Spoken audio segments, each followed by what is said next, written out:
That you got the guy coming there, he ain't no better than nobody else with Reese's Pieces in his hand. You know what I'm saying? That's just how they is, man.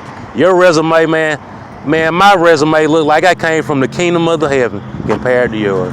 And that's just for real. You know what I'm saying? Like I would tell Nick Saban and Gus Malzahn, at this time you have to find out that you got probably maybe until August before you can start celebrating. I mean, just for real. Just on the strength, you need to realize it. You know what I mean? You know, you have to see how the dust gonna settle.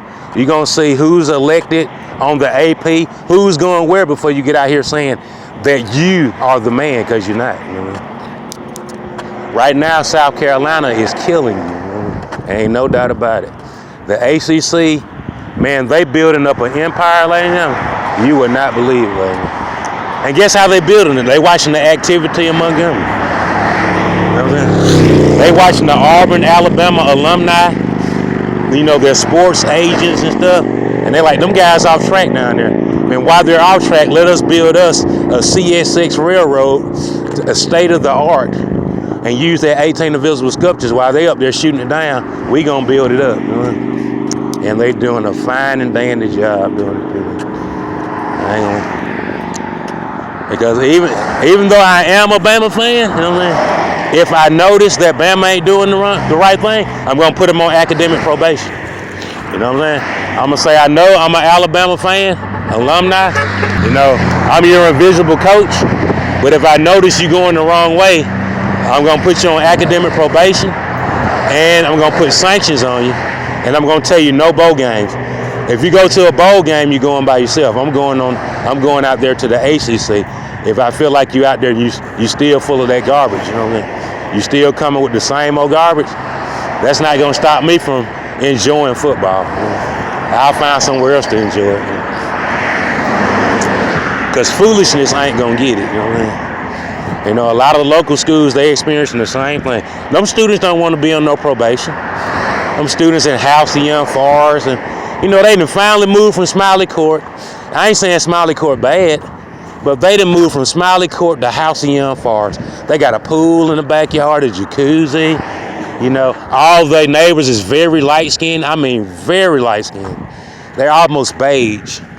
And now they say, I know you done moved on to Halcyon Forest, but you ain't better than us in Smiley Court. And they put them on probation. And the state has control of Park Crossing.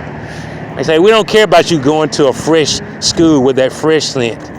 You still on academic, just like Bellingraph. You ain't no better than Bellingraph. That's what they tell them. You know what I'm saying? And you know they make them want to cry, lady. You know, that they finally made it. And those crabs in that Krusty Krab bucket pulling them right back down. They pull them right back down the boulevard. Like, I know you think you done made it out there to Halcyon Forest. Those crabs in that Krusty bucket and got them claws and pull them back down the boulevard, son. Way back down there.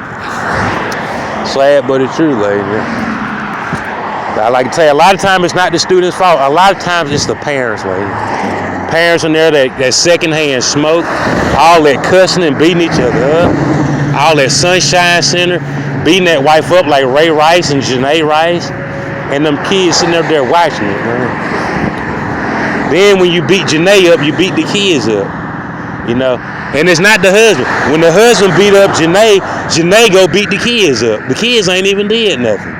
And see what Ray Rice has done, he's damaged her thinking ability.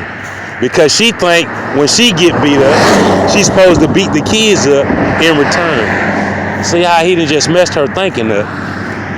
But the kids say they tired of it. You know, they told me if they need somebody to talk to. A lot of them said they enjoy it because it's a safe place, you know, because they can't talk to their mom and dad about that because they'll get beat up, you know what I mean? They said when they get out, they ain't coming back. That's what they said. They said when they move out and got enough money to move out, they ain't coming back. Not to live, you know what I mean? Maybe to say hello and bye, but then they said as far as living there, when they turn 14, they moving out and getting them an apartment. I was like, 14? I tell you.